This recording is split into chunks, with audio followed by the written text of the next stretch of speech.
Good afternoon. Benvenuti a tutti. It is a pleasure to welcome you all to this afternoon's conversation.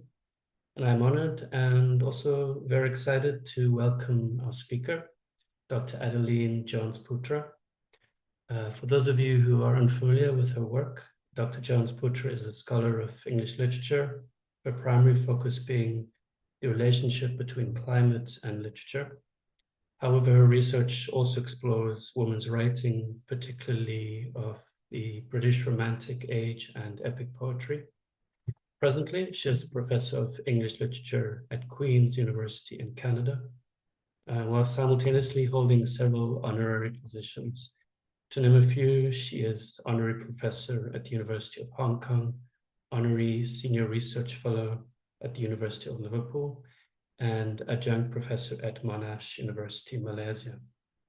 I think it's also important to mention that Dr. Johns-Putra is a fellow of the Royal Society of Arts and was president of the Association for the Study of Literature and the Environment, UK, Ireland, from 2011 to 2015. She has numerous publications, including essays, articles, reviews, chapters, and books, predominantly in the subject of climate change and literature, and is furthermore involved in the editing of numerous publications. The title Green Letters, Studies in Eco-Criticism being just one of these titles. Dr. Johns-Putra was born and raised in Malaysia. In pursuit of her education and academic career, she has traveled to and lived in many countries, including Australia, Finland, the United Kingdom, China, and she presently resides in Canada. And we're very happy to have you here today with us in Italy, albeit virtually. So thank you, and a warm welcome to Dr. Johns-Putra. Thank you. Thank you. Thank you so much, Dr. Lecata, Ryan. Thank you. Thank you, everybody. Grazie to Daniela and the team running Grace. This is a wonderful initiative, and I'm very, very pleased to be invited to speak to everybody and to run a webinar for all of you high school teachers interested in sustainability and climate change. So let me start to share my screen, but as I do so, I'm also interested to know, and perhaps you can drop it into the chat. I asked Daniela this earlier as well. It would be great to know from all of you joining the webinar what subject you're interested, what subject you mainly teach, your subject areas and disciplines. I take it most of you are interested in, of course, literature, perhaps teaching it, but perhaps you don't teach it, but you're interested in it. Perhaps you write it. So if you just want to drop it into the chat, as I set my screen up, it would be just great to know something about you. Okay. So let me share. Okay. And this should get me to my slideshow, and I hope you can all see it. And I'm just also going to be looking at chat as I do this. Oh, my chat has gone. Well, because I've been, there's my chat to see. Okay. Oh, great. Okay. We have science teachers, we have English language and literature, we have Italian and history, German literature translation. Oh, wow. Law and economics, what a wonderful, wonderful collection. I'm so pleased because that means that, there's so much expertise from different areas in this room. Okay, so let's go. Literature and climate. I'm calling this a short history of climate fiction, and I will do some of that. But I also want to take the time to reconsider what climate fiction is doing, especially because climate change itself is a different thing through the years. It's become something that was a scientific issue to something that we began to be aware of, and now, now for a lot of us, it dominates our lives, our worries, our anxieties, our concerns for ourselves, but also for our children. And for all of you as teachers, that must be uppermost in your minds. It's more than just something you read about in the news. It's been called a wicked or super wicked problem because, as you know, it's a complex, multi-dimensional problem, and any solution to this problem will have to be just as complex. There's no doubt that this is one of the most pressing crises facing us today. And when I say us, I mean not just humankind, actually, but every species, human or non-human, animal, plant, or microbe, sentient or not, every living thing on this planet. And unsurprisingly, of course, for considering a crisis, a concern of this magnitude, there are many literary authors who are, after all, I may study them, but they are just people.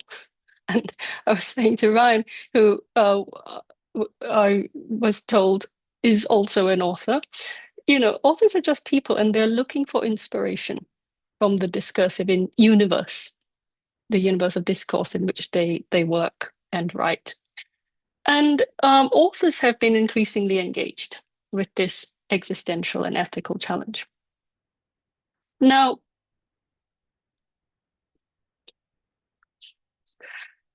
since its inception, some 2,000 years ago, we could say literature, when we first started to tell stories, it's hard to know exactly when. We certainly started to write them down, depending on the tradition, about 1000 to 800 BC. We started writing. So literature, we could say maybe is 2,000 years old. But since its inception, of course, it has always dealt with the environment. Poetry, drama, and the thing I'm going to talk about today, the novel fiction, which is actually relatively recent. It may be 300 or 400 years old. It's actually quite a new form compared to poetry. It has dealt with environmental themes throughout. So, nature, poetry. Let's think about poetry. Poetry about nature has very, very long origins. If you think of the English language and other European traditions, certainly Italian would take us back to Virgil, the poet we call Virgil in English, who lived 70 to 19 BC. He wrote the Pastoral. He developed, or rather, is credited with developing the Pastoral, a kind of nature poetry about shepherds and the good life in nature. He said he was inspired by the Greek poet Theocritus. 300 to 260 BC he was writing. So this is very old. But even if you look at nature poetry in Asia, you have the landscape poetry of China, Shanshui, which means mountains and water. You have the Sanskrit seasons poetry, the Ritu Samhara in India. Both, sorry about the typo, both you can date to about 500 AD, depending on the expert you ask. Some date the Sanskrit work to 100 AD. So, there are even ancient examples of climate stories specifically. Have I got that? Yeah, you can say that the Old Testament story of Noah's Ark, the deluge, the flood, is a story about climate. Of course, there is the ancient epic of Gilgamesh, a story we can actually date back to its first forms, 2000 BC, very, very old story. There is a deluge episode in that. So, poets and authors have been talking about the environment and even the climate, weather, for a long, long time. There are the storms in the Odyssey, attributed to Homer. But now we see new forms of literature. Let's go very recently to the past 50 years or so, that are trying to grapple not just with the environment, but with humans' responsibility for environmental destruction. So let's think to poetry again, nature poetry. I've been just talking to my students about this. Yes, we can say it evolved from pastoral. If you take it through its history, you see that it's arrived at a contemporary form that we call eco-poetry. So that's the first bullet point. I suppose after climate change is the wrong phrase. It's after enduring, we're in the thick of it. Literature of climate change, you can look at poetry, I'll put the first bullet point there. It has become eco-poetry. One of the first scholars of eco-poetry, writing in 2002, J. Scott Bryson, described eco-poetry and its difference from nature poetry as poetry that contains a warning concerning the very real potential for ecological catastrophe. So that is what distinguishes eco-poetry from other nature poetry, from earlier nature poetry, especially the dominant pastoral. Even in theatre, we have seen in the 2010s, especially just in 2011, there were 3 instances of what we could call climate theatre. That is, plays that deal with climate crisis, just premiered in London alone. It was Richard Bean's The Heretic, Simon Stevens's Wastewater, and Monica Buffini et al. That was 4 playwrights collaborating on all 4 sections of a play called Greenland. It's 2010. But in no other field of writing have we seen the effect of climate change so strongly as in fiction. In fiction, authors have been grappling with this, as you'll see, not just in the 90s, but some in the 80s and 70s. And that has led to a prominent genre called climate fiction. So I'm defining, from what I'm saying, you can probably see that the first and most defining characteristic of climate fiction is, and it's very basic, it's very simple. It is a category of fiction that deals in some way with anthropogenic climate change or global warming in terms of its plot or its setting or its characters or a combination of these. And we will be talking about plot, setting, and character in a little bit. What I'm going to do today is introduce climate fiction and then discuss how, just over a few decades since its inception, it has evolved. And that evolution has to do also with the evolution of our awareness of climate change. And because that awareness is still evolving, climate fiction is also evolving. And the way that in which it's evolving, of course, has implications for you and for how it's taught in classrooms and how students, the next generation, are taught not just about climate fiction, but also about the climate crisis.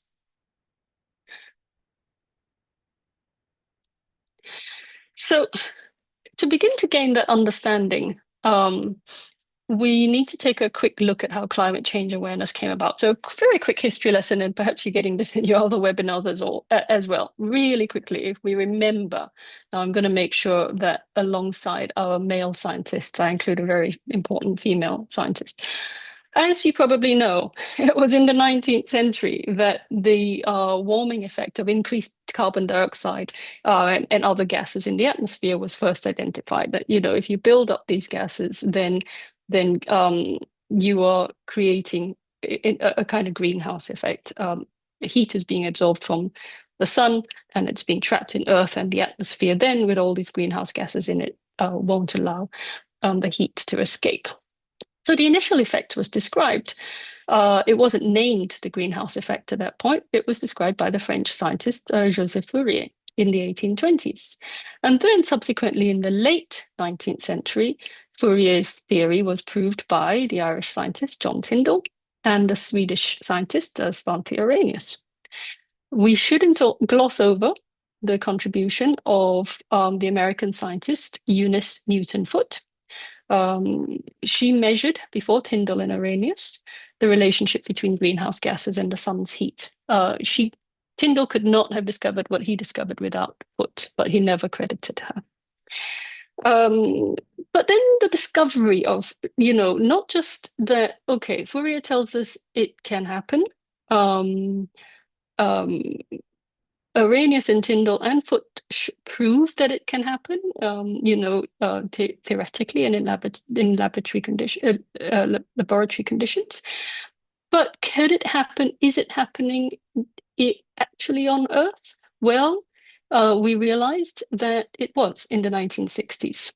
And the background to this is, of course, a kind of general awareness that we are affecting some kind of environmental destruction generally without thinking necessarily about climate. In the 1960s and 1970s, the organization of the very first Earth Day in the United States in 1970, there's the New York Times reporting it.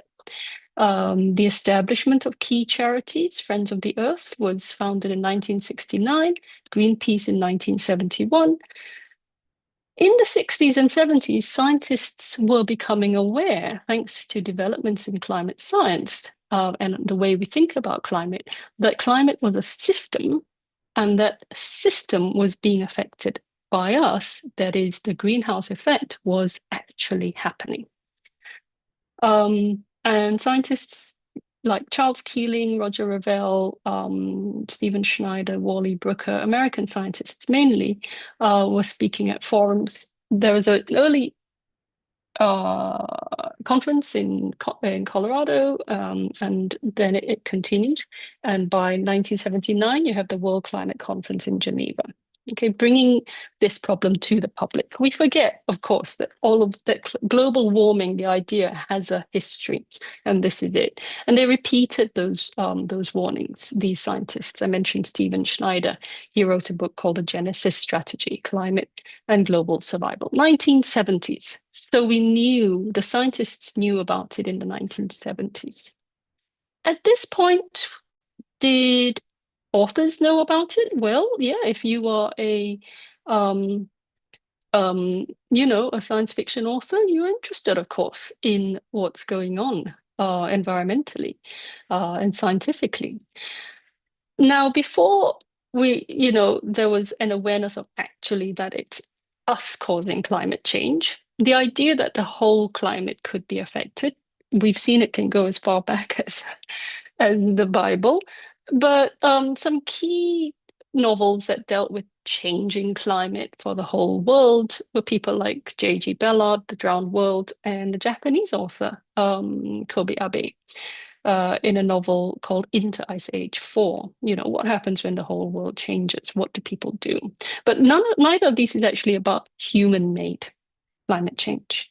For that, we have to go to one of the most significant, I think, science fiction authors and a real prophet. This is Ursula K. Le Guin in The Lathe of Heaven in 1971, actually references climate being changed by people. And then a minor author called Arthur Herzog in 1977 wrote Heat.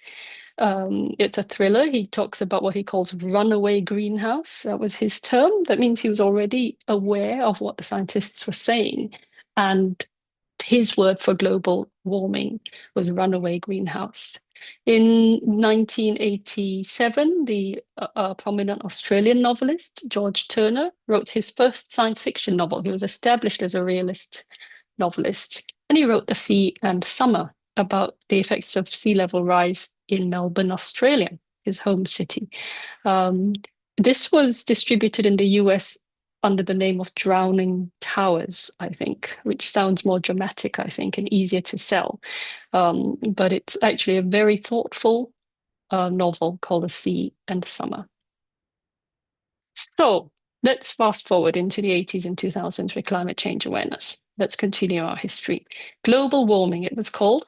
Now it was being called climate change sometimes, and it acquired an increasingly high profile. The United Nations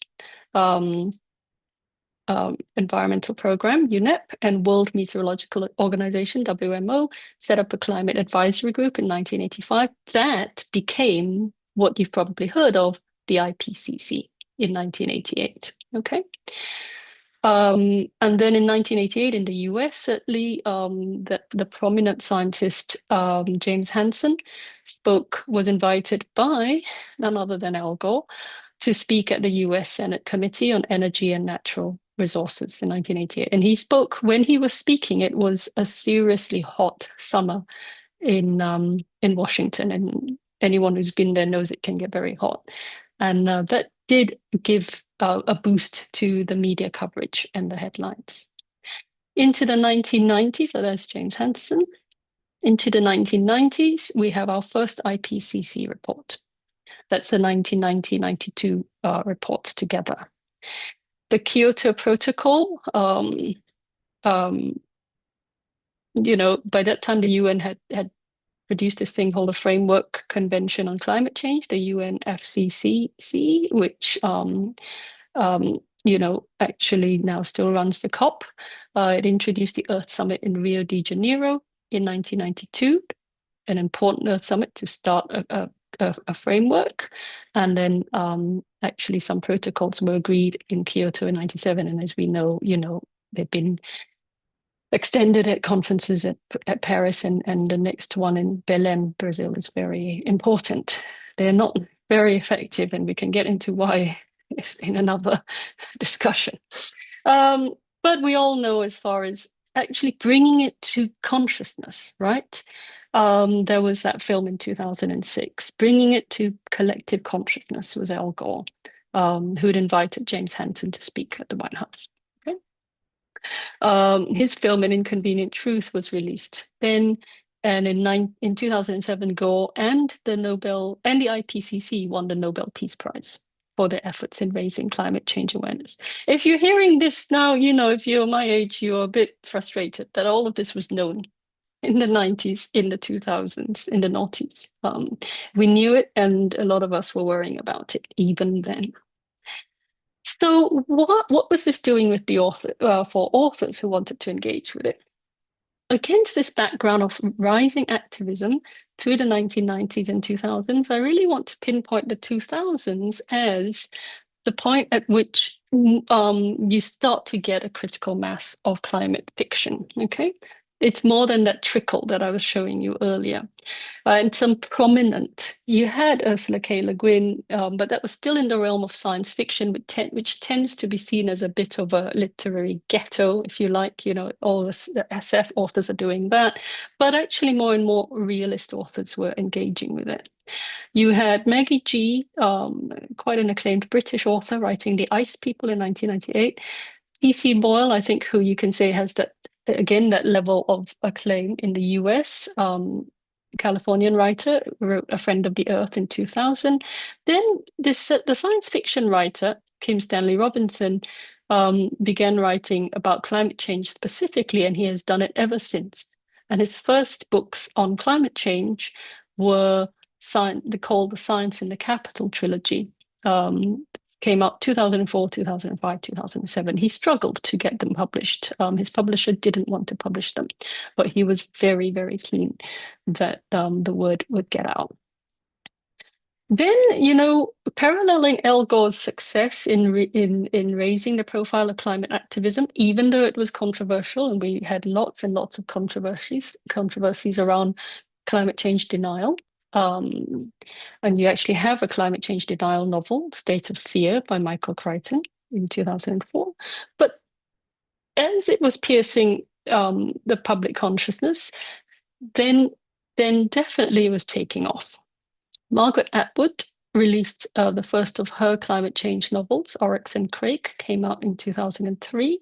Jeanette Winterson, 2007, The Stone Gods, and these are well-established names, Atwood and Winterson. Recognizing this phenomenon, a journalist based in Taiwan, his name is Dan Bloom, created the term cli-fi to describe climate fiction. It's not a term I'm especially comfortable with, I have to say. It confuses it with sci-fi, and it's not exactly sci-fi, but it was a useful term. And Bloom took the credit for creating it and popularizing it. And in 2009, so Bloom says he created the term in 2006 or 7. In 2009, when I first began researching climate change in literature with my postdoctoral researcher, Adam Trexler, we identified at the time, this is in the period of 2008 to 2010-11, 150 climate change novels. That's a good number, but worldwide, mainly in English. We were looking outside the Anglosphere, but not really paying, able to pay that much attention to it, being English literature scholars. 150, if you think of worldwide publishing industry, 150 is not that much, but it's a nice number. And this is the number that Adam wrote into his novel, into his monograph, his book on the climate change novel called Anthropocene Fictions, which came out in 2015. This is the first book-length academic study of climate fiction.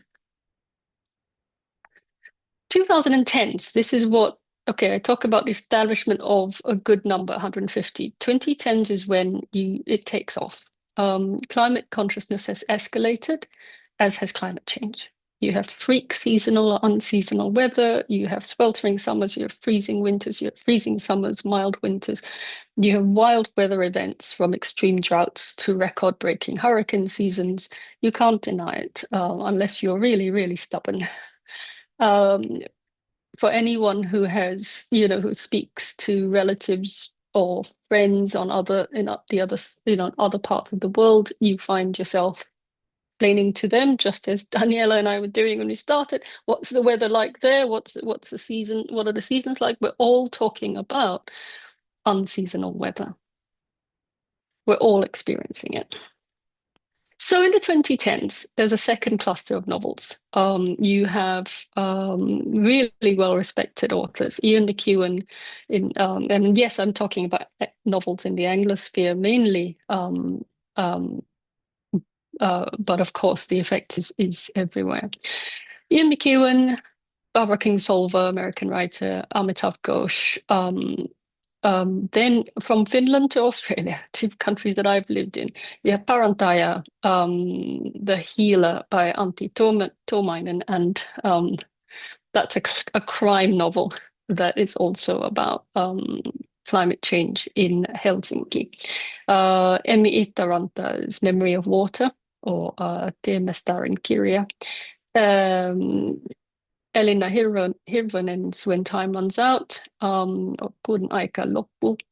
And then in Australia, Swan Book, Indigenous author Alexis Wright, played by James Bradley. I'm just giving you a few to give you a sense of the range, the geographical range as well, but there are so many.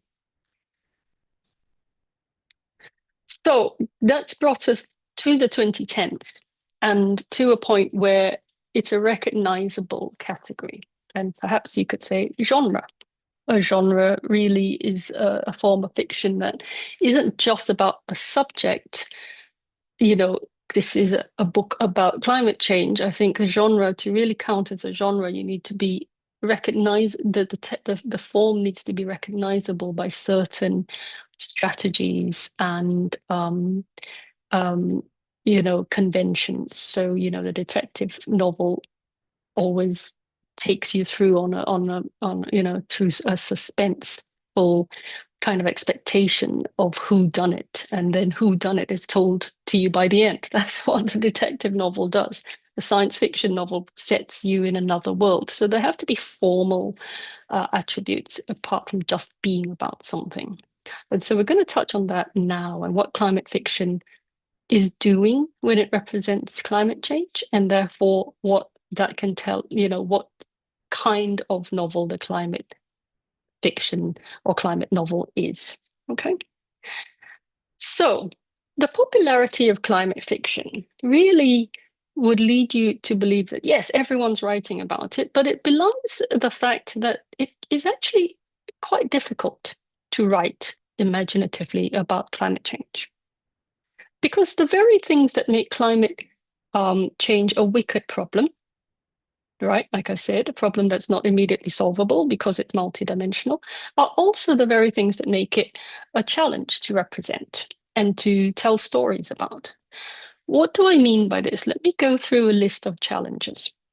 I often think of these in terms of S's, and I'll start with 1S, scale. Okay, the planet. As I said when I started, and think about what this is, climate crisis, and how you would start to represent this in a novel. First, and very obviously, as I said when I started this talk, the climate crisis is affecting every human being on the planet. And more than that, it's affecting humans unevenly. Um, Scholars of climate justice, uh, who are interested in issues of rights and what happens when a set of actions by one group affects another group.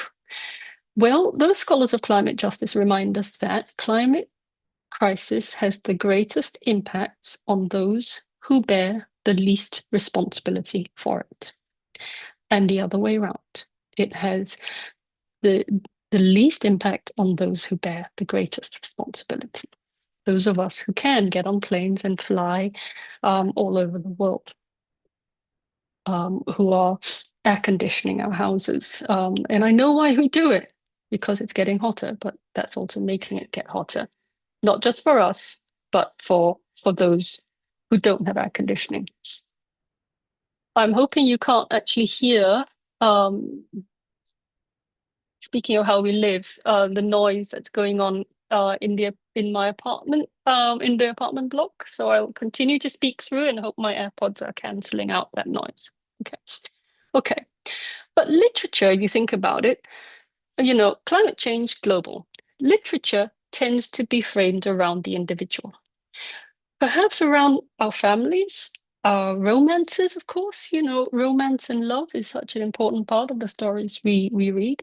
We always think about love interests in story, the protagonist and the protagonist's affairs of the heart. Maybe communities. It can broaden out to communities. If you think of poetry and the tradition, the longer tradition of literature that's lyric poetry, the emphasis is on the lyric the I speaking and the I feeling. But it's also true in novels. They draw their conventions from the ideas that Aristotle talked about dramatic and narrative arcs and plots, that the individual is our protagonist. He or she experiences a crisis, whether it's brought about by external pressures or forces or their own internal personality traits or both, a clash with the world around you.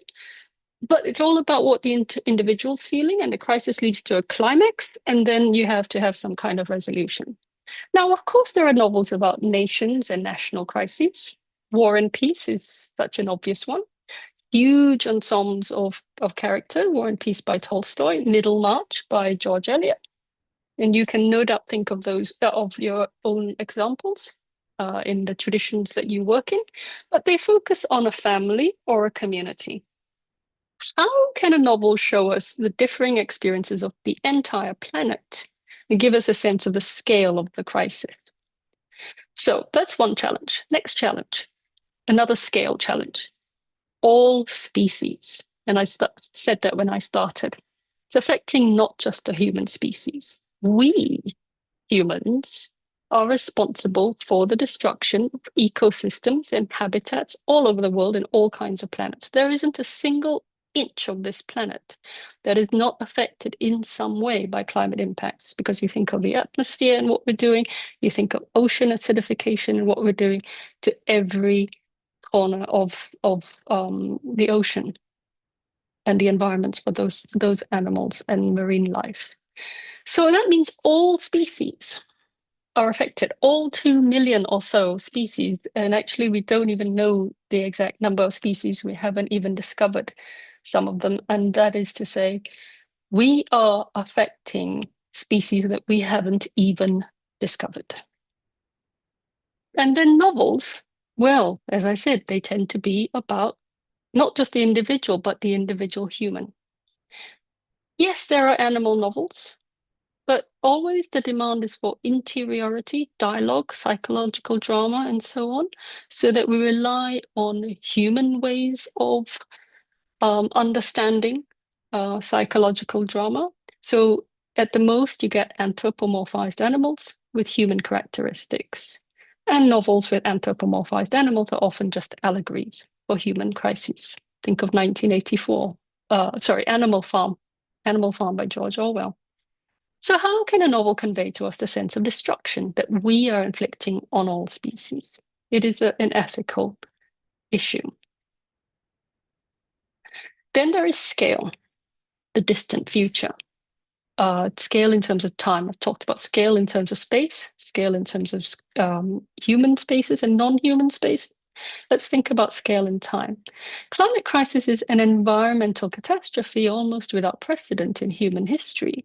But of course, it has incredibly long-lasting effects that are long-term in terms of not just human, but non-human history.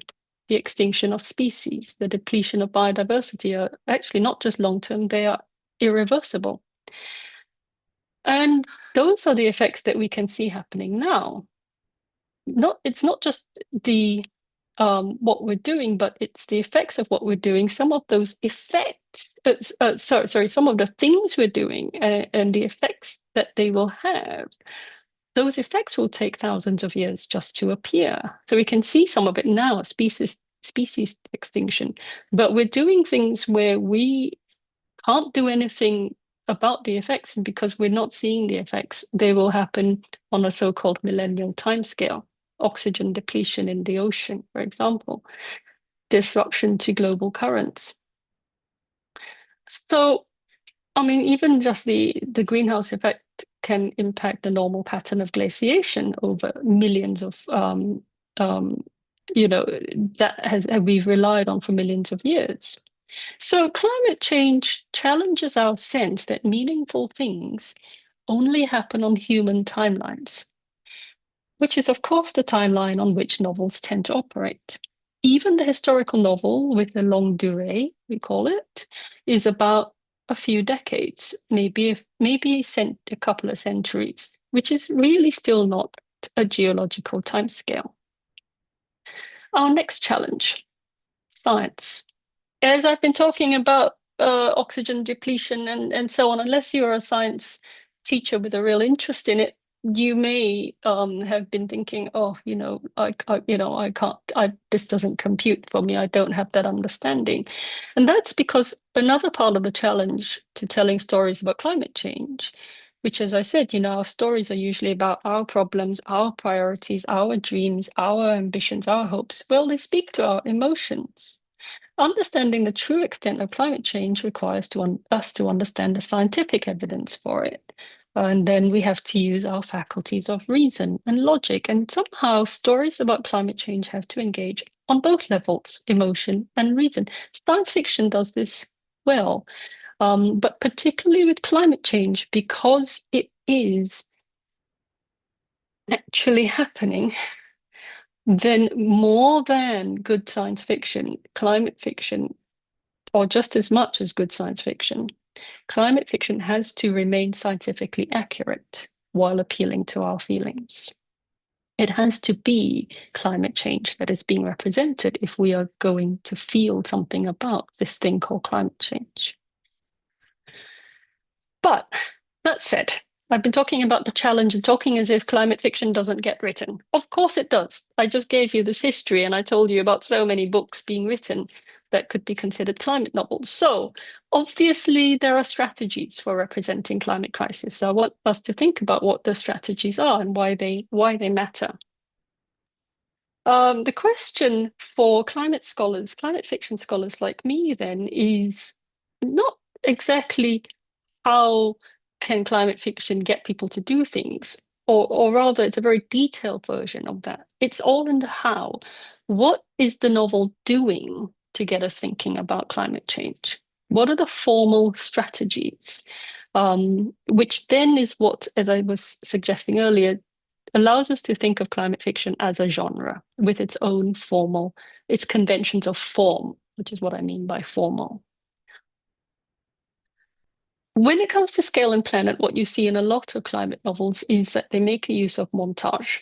And it's interesting to think about how these montages make us feel about ourselves versus other people on the planet. They race around the world showing us characters from different parts of the world. And this is a tactic that Kim Stanley Robinson uses a lot. I talked to you about his 3 early climate novels. He has become a career climate novelist now, and his most recent was The Ministry for the Future, or his last but one novel.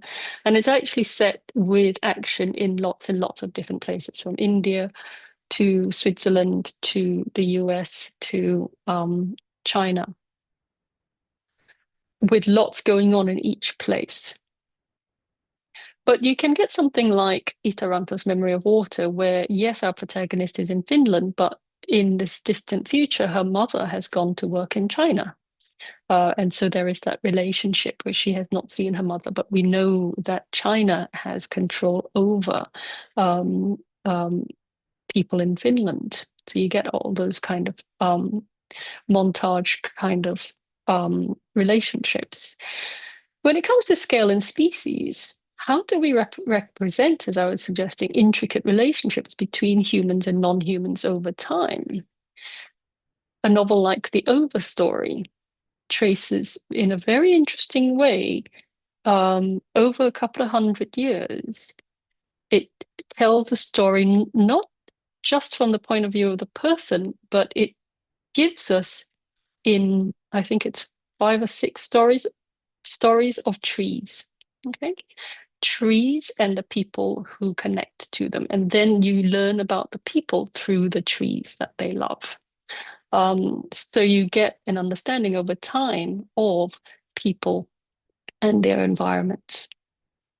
A novel like Flight Behavior tells us about a young woman whose life is upended when butterflies are blown off course from their migration route, and they end up in the backyard of her parents-in-law.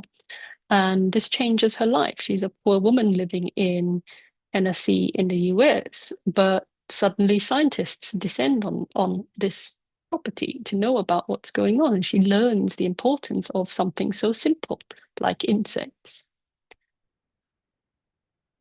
So there are ways to connect people.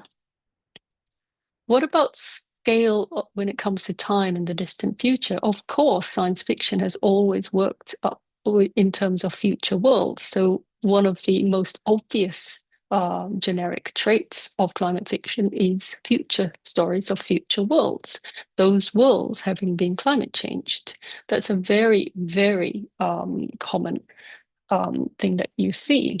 All the way from one of the early novels, Jeanette Winterson's The Stone Gods, which is set in 3 places. You have a far distant future, and then you have an 18th century person, and then you have someone in something that looks like a near future, just maybe 20 years from now, and she mixes them all together and shows how they're connected to each other. You have Nedi Okaroho's far distant text, Who Fears Death, set in a drought-stricken Africa.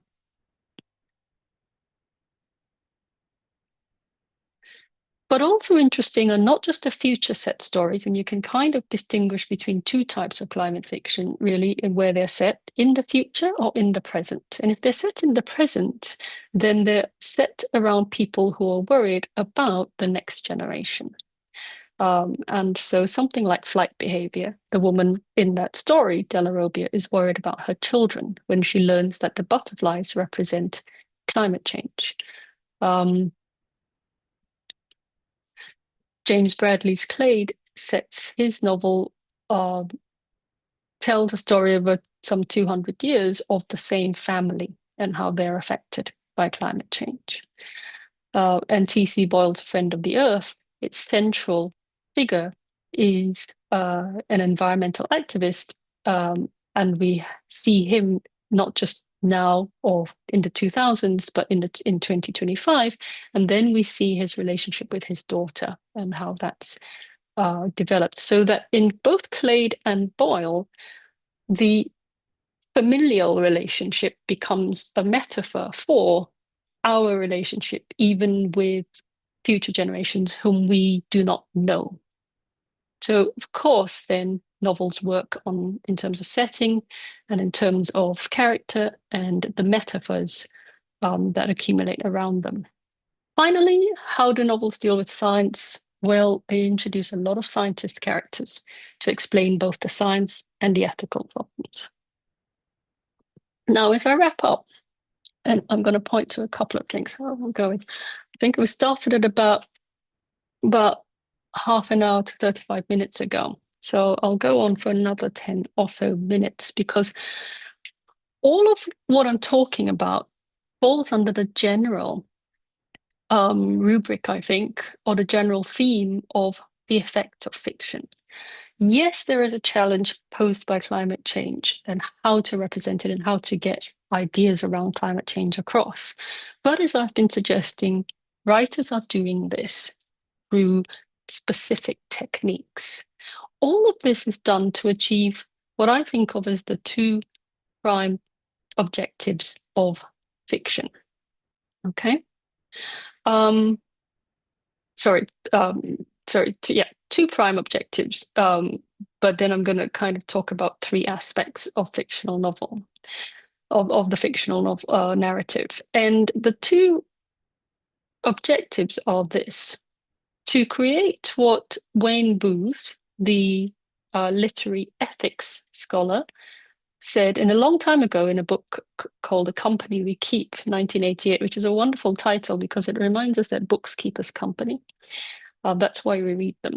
And Booth pointed to two effects that are the overall objectives of fiction. To create what he calls an aesthetic effect, which is the reader's enjoyment as they read. You're right there, take it, in the intricacies of what's happening. You're enjoying it. You are concerned with the way the imaginative world is built, the way the characters are described, the details, the ideas, maybe exciting plot twists, maybe attractive characters. But then as you're doing that, something else is happening that Booth called the efferent effect. And efferent, meaning freight, meaning carry, is what you carry away with you when you put the book down. Why does the book stay with you? That's really important for an ethics of fiction. It has to do with the psychological or intellectual meaning or moral that is remaining with you. Usually it's taking place along with a comparison of your own experience or other books that you've read, other things you're reading. Okay. Now, to achieve aesthetic effect and efferent effect together, get the reader reading, but also get the reader thinking as they put it down, I'm going to point to three things that the book has at its disposal. Okay. It has the use of character. And I'm going to talk about character, setting, and plot, which are the kind of three main things with fiction, right? But it has the ability to use characters. And when it puts characters in front of you, it's inviting you to identify with the characters and to feel about them a certain way, to feel with them, to feel alongside them. That is, the text is creating sympathetic characters, interesting characters, and it's building empathy, right? You will always have a character. If you want to finish the book, it's because there's a character that you empathize with, usually your protagonist, right?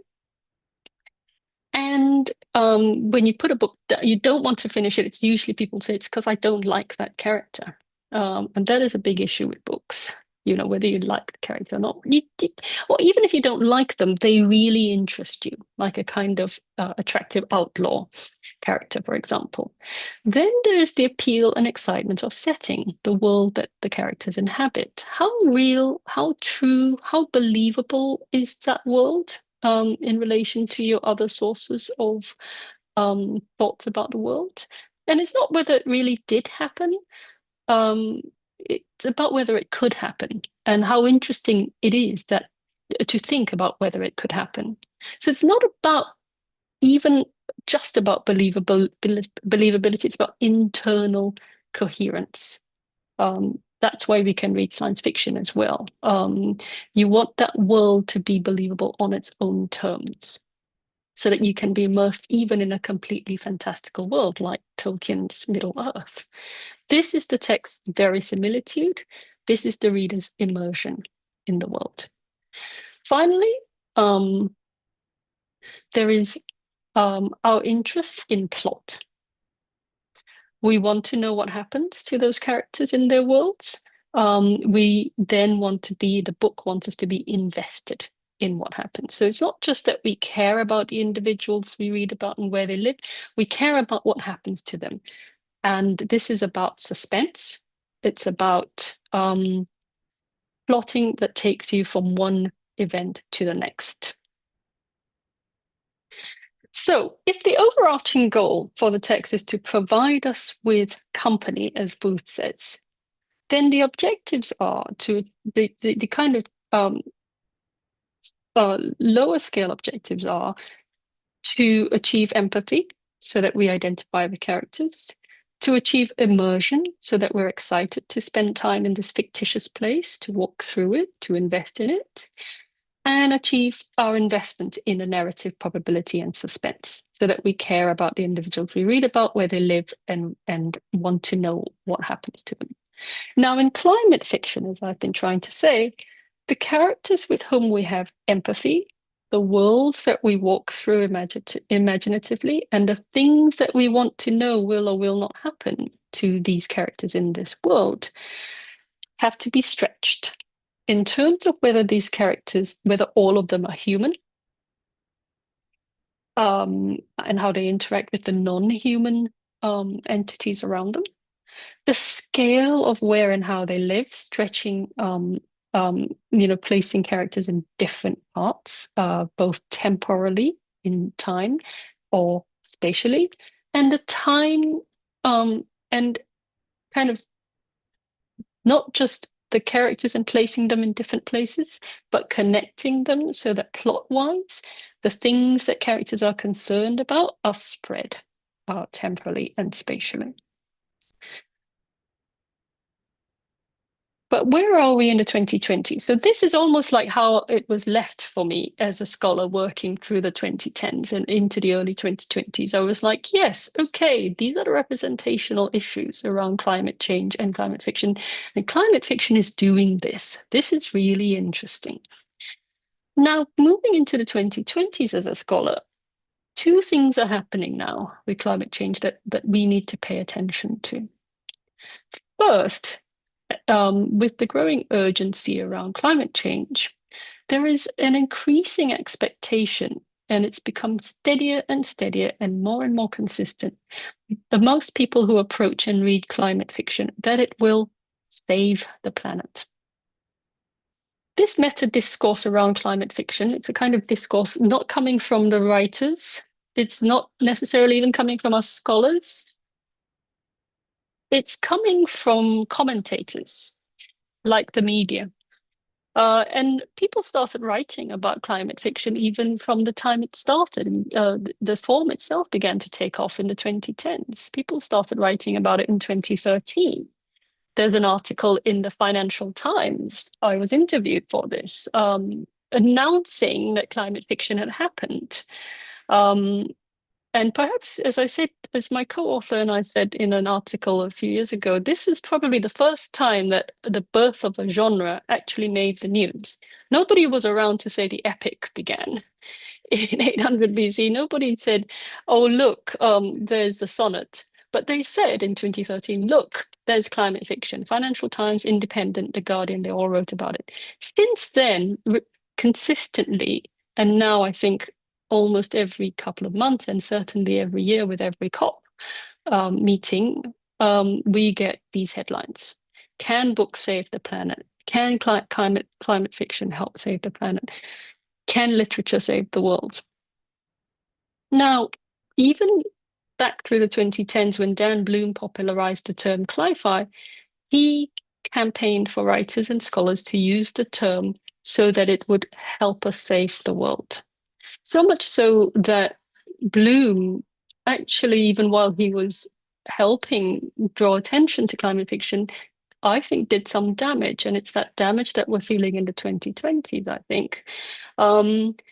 He was persuading authors to use the term. And as Jeff Vandermeer, who identifies as a who writes about climate and environment, but will not identify as a climate writer because of Bloom, and actually in an article called Climate Fiction Won't Save Us, interestingly, describes how Bloom would pile the pressure on a writer like Vandermeer, contact the hosts of venues on book tours, and if someone like Vandermeer wouldn't um, um, I hope you can still hear me. If someone like Bloom wouldn't use the word climate fiction or cli-fi especially, then Bloom would contact those hosts and ask them to cancel Jeff Vandermeer. So this extreme cli-fi savior discourse surrounds the genre of climate fiction.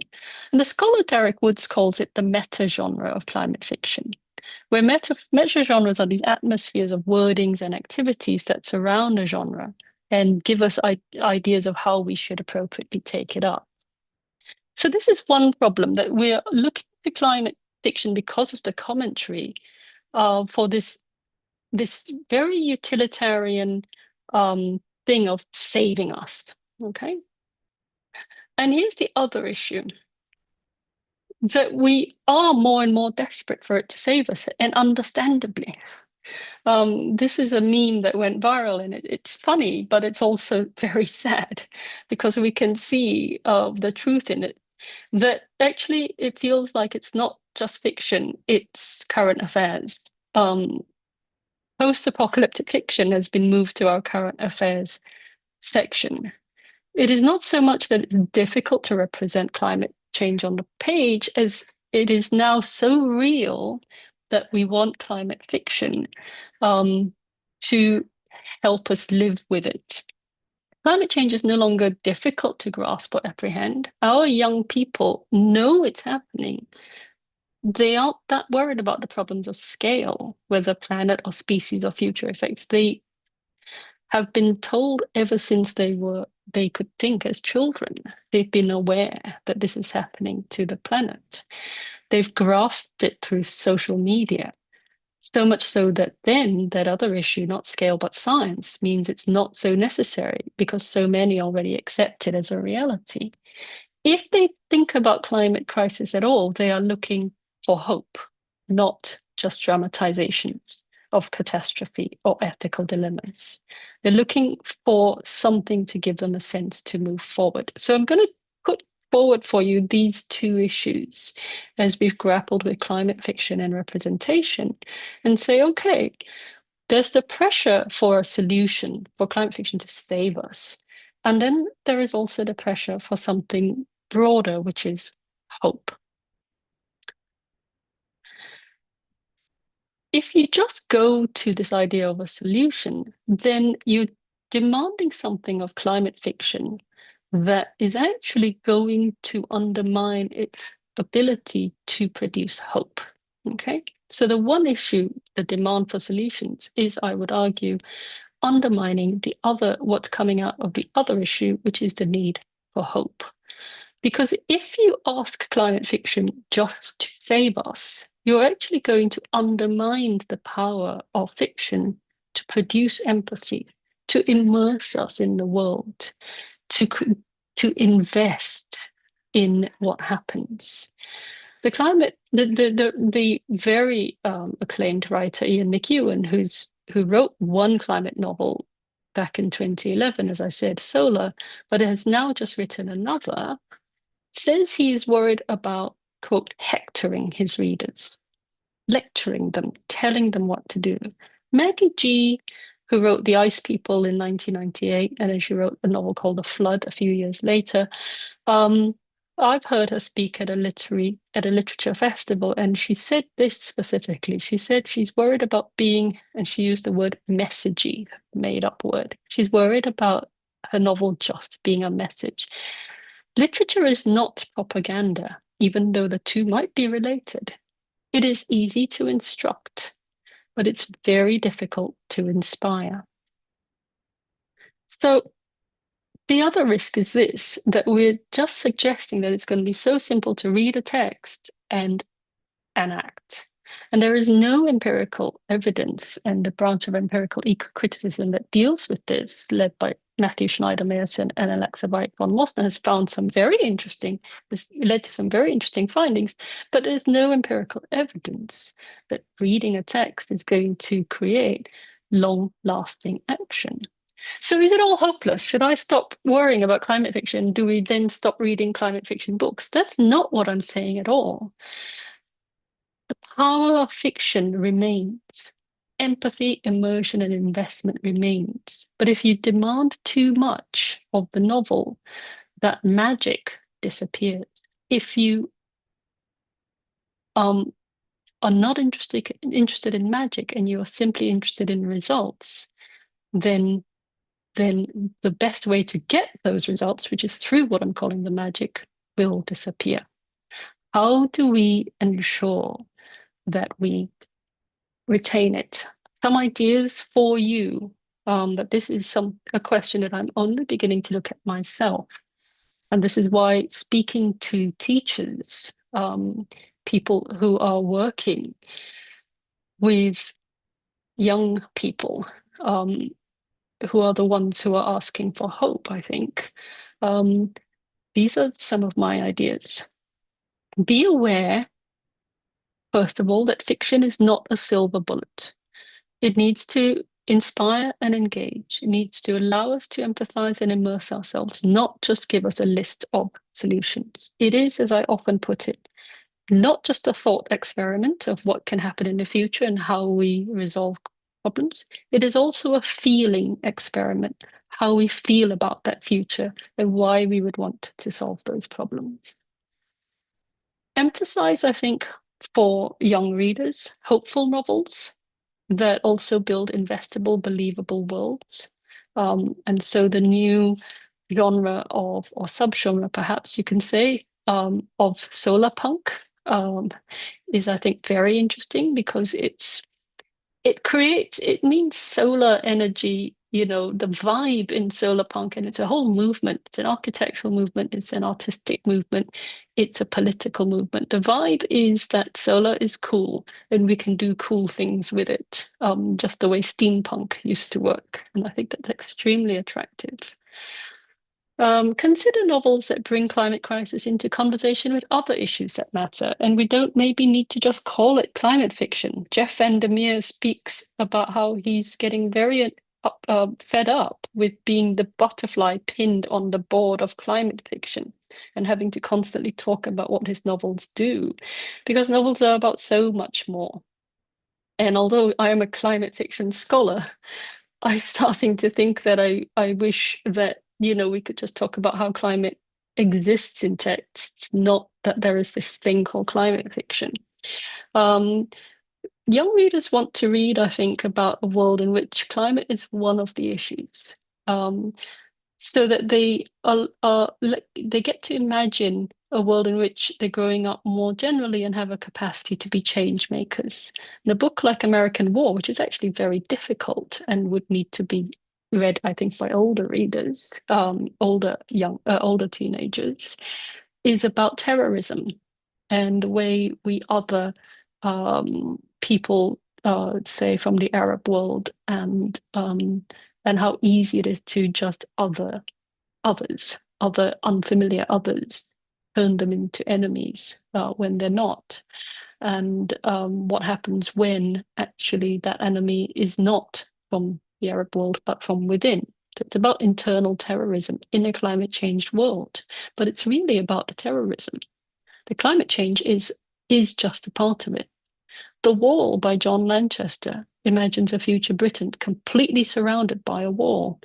Of course, it has to do with climate change because some of the refugees who are being kept out are coming because of climate, but it's also about what a country says, what it says about a country when it's trying to keep people out.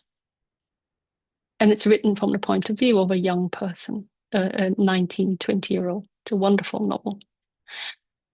There are novels that make students think about broader issues, not just fix climate, but how to interact with the environment, why environmental destruction happens more generally, and how we can think differently about the environment. So an older novel like The Word for World is Forest by Ursula K. Le Guin, very short, very readable, wonderful.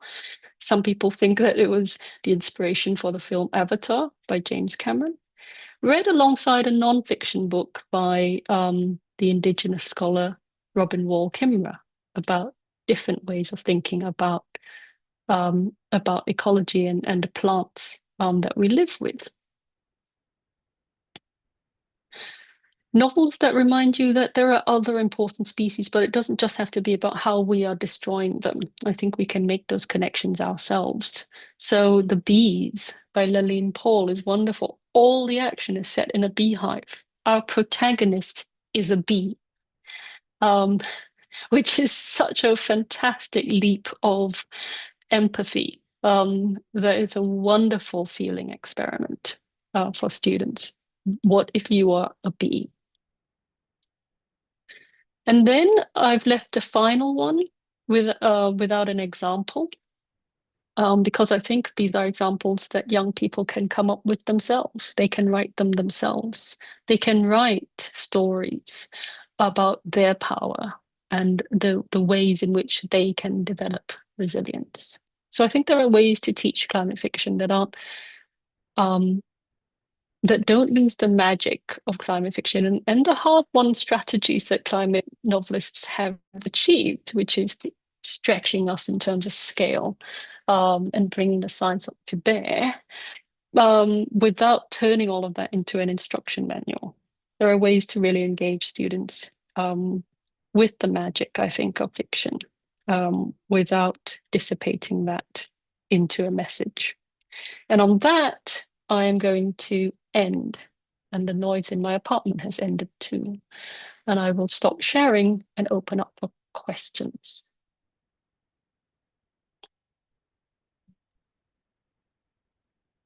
Thank you very much, Adeline.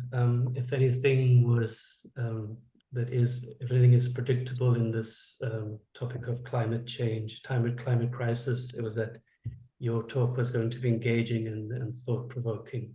And I'm sure there are many questions. If I may, just to begin, again, thank you very much for your thoughts. I have a lot going on inside my head to ask. But I would like to just begin the questions. First of all, those of you who do have questions, I encourage you to write them in the chat, and then I can moderate the discussion. So if I may, Adeline, just a reflection on what you've said about the elements of empathy, immersion, and investment, but about the creation of good character.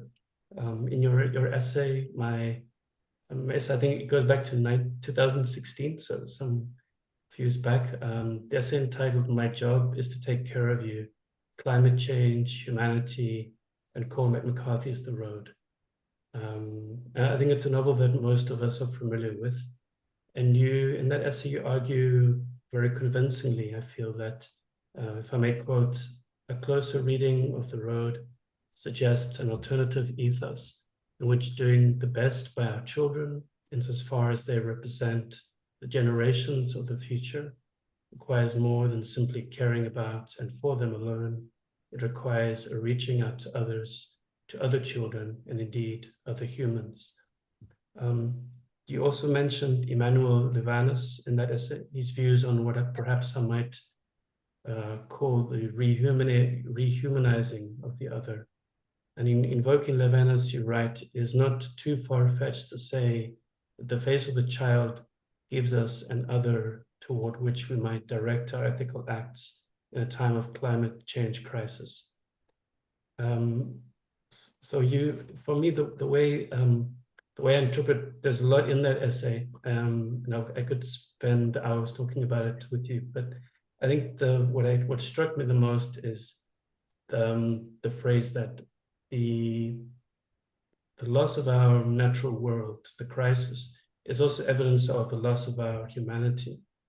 And I think McCarthy's novels in general, in this, particularly The Road, the view of the future is bleak and apocalyptic.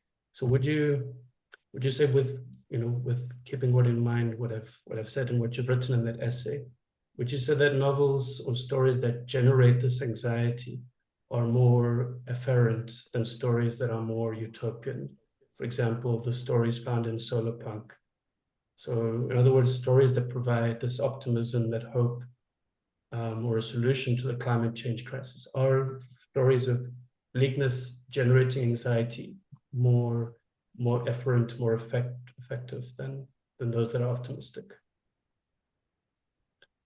That's Oh gosh, that's there's a such a good lot, question, Ryan. but No, thank you. That's such a great question. Um, yes, I think the road is very effective because it, the empathy, there are two steps, I think I was arguing in that paper. You empathize with the father caring for the boy so much, right? It's a very difficult novel to read for that reason. I think it's a hard novel for parents. Um, but then it goes further, and because the boy, you start to shift and you look at the world through the boy's eyes, and the boy is like, don't just worry about me, worry about everything, worry about other people. And then you shift. And I think that's very powerful with empathy. And I think it's something you could take further than a step further than the analysis I gave you, which is if you mix that empathy with of what happens, sometimes you can shift empathy and see things you didn't see before. What you see there is, yeah, there are other things that matter, not just our children. And then the metaphor, our child is the future, the limitations of that metaphor as we just think about our families and our space, our patch of land and community. But what that novel does, I think, is like, it's a really clever metaphor because the child talks back and says, no, no, no, I'm not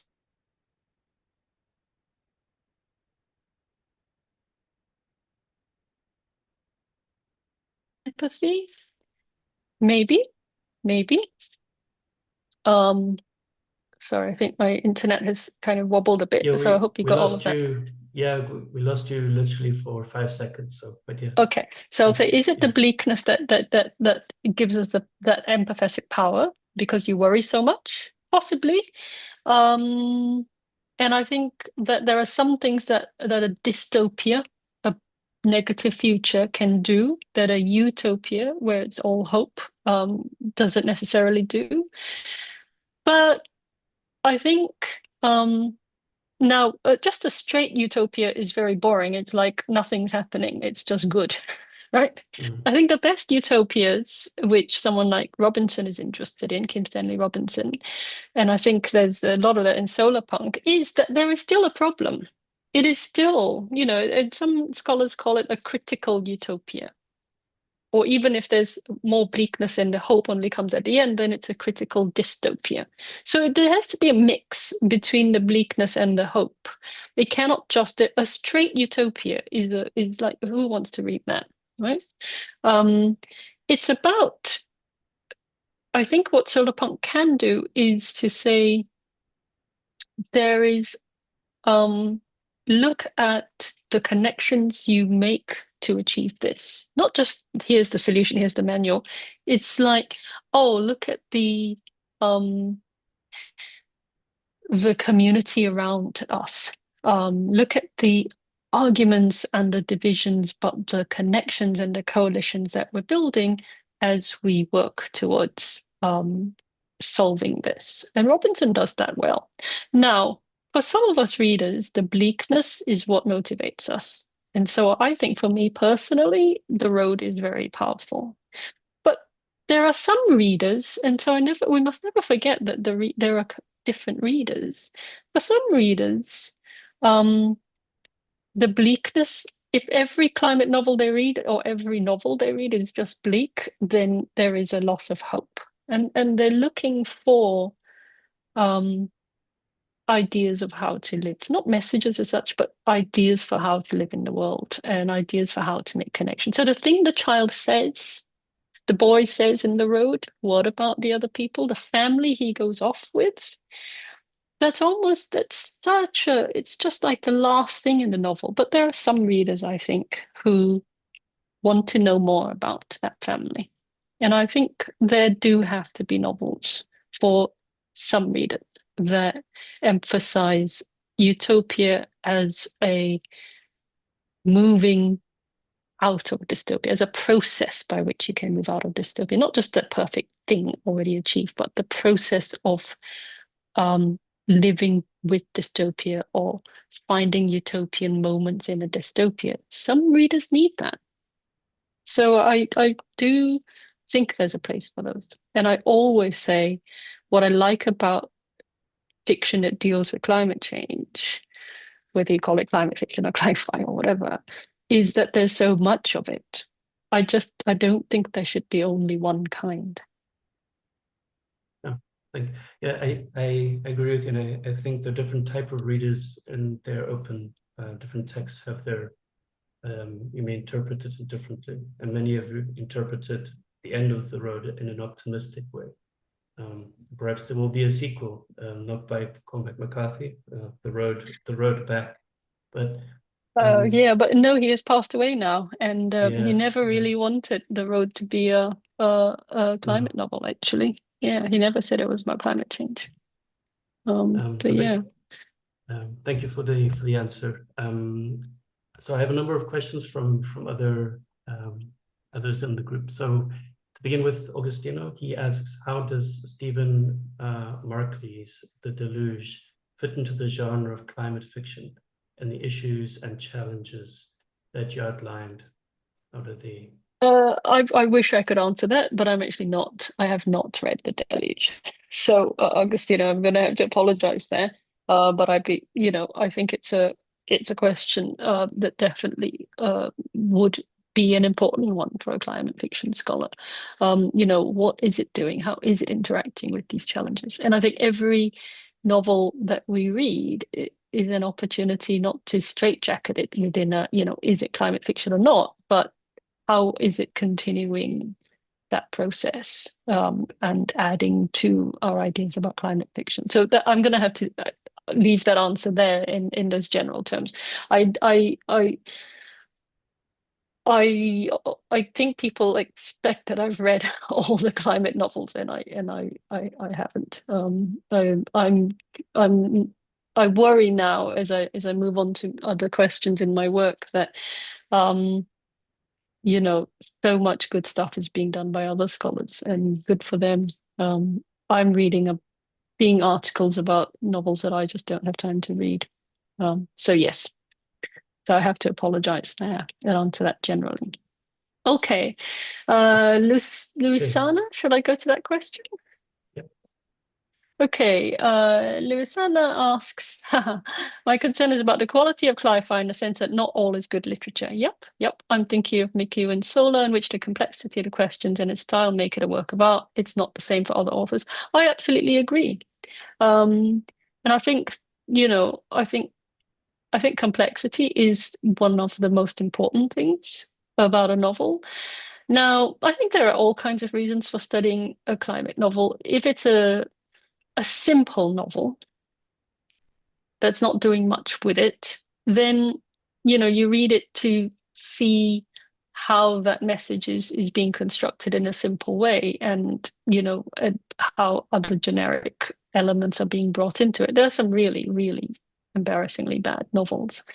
But I think they have something to add to it, just in terms of the thing with bad novels is they're so simple that you can see the mechanics, you know, really clearly, and they can be helpful for that. And it helps you then read the complex novels where really, where the levers of empathy, investment, and immersion are so much more complicated, and it's leading the reader into very unexpected things, just as I said with the McCarthy novel.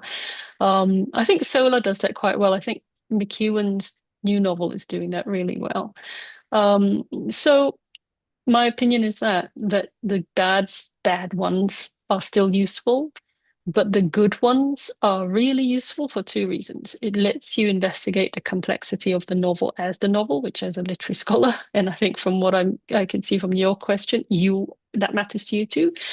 But it's using that complexity to make us think about the complexity that is the wicked problem of climate change. So when a novel does that, that's really interesting, yes. The simple ones, though, hey, it tells us something about our response and about what authors are trying to do.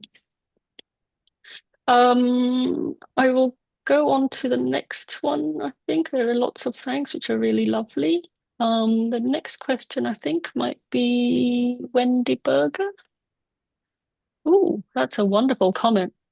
I've participated in a project with a middle school and they read Saving Celeste, Timothy de Fombelle. After that, you discussed the book, the Agenda 2030, and they worked in groups to imagine a different world. That's so wonderful. Yeah. Yeah. I think it's that point where you hand it over to students and say, okay, you do some of this imagination. There's a really great writer who does kind of Sean Tan doesn't write about climate, he writes about animals. And what he says about his book, I think, is one of the best things. He says, I want my readers to speculate not about what I'm thinking, but about what they're thinking. And I think when we do that with books, with young readers, I think that's a wonderful thing. Okay.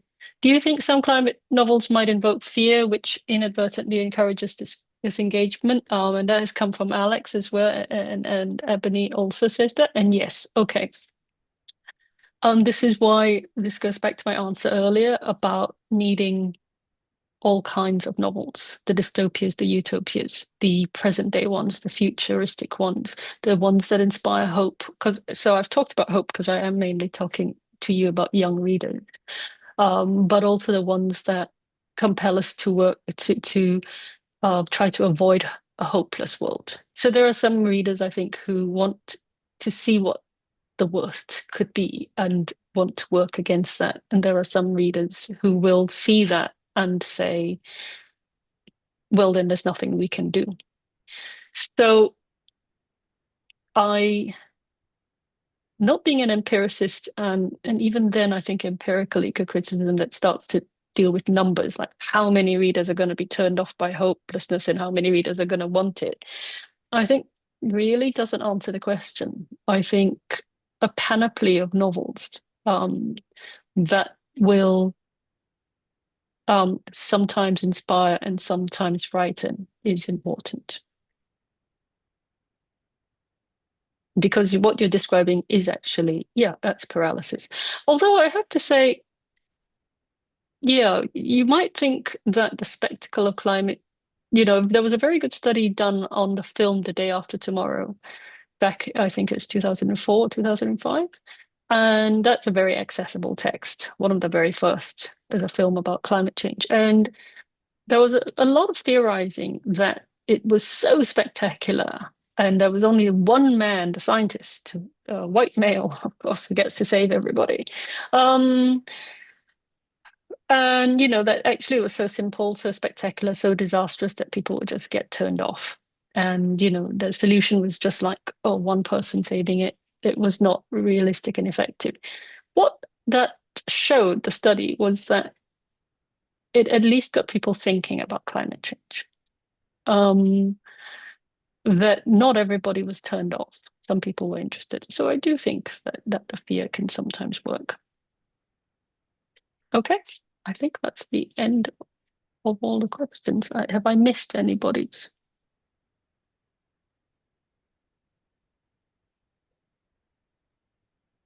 And speaking of novels I haven't read yet, I'm only just starting on McEwan's current novel, and a lot of people have recommended it to me already. Okay, I think that's all the questions. So thank you very much, Adeline. I think we can all agree that your work is very important. Consistently explores topic that concern us all, present generations, future generations, and all generations all together. I think the work you do vigorously is a vigorous endeavor to combat, and I think you've used the word before, to galvanize awareness of the climate change crisis. And yeah, we wish the best of luck with your writing and your research, and we look forward to reading more and hearing from you again in the future. So thank you again. Thank you. Thank you. And my thanks to all of you, and a kind of best wishes really to all of you who are going into classrooms and working with students. Please carry on the good work. Thank you. Thank you. So to everyone, just to remind you that the next webinar will be on teaching sustainability through critical literacy. That's on the 6th of November. So I think 2 weeks from now. I'm correct, yeah. And at from 5 to 7:30. And also your feedback is very important to us. So Daniela will provide us with the QR code or link and just put in your feedback. Okay, thank you very much, and enjoy the rest of your week and the weekend ahead. And read climate change, read climate fiction. Yeah. Okay, thank you again, Adeline. Thank you. Right. Bye, everybody. Thank you.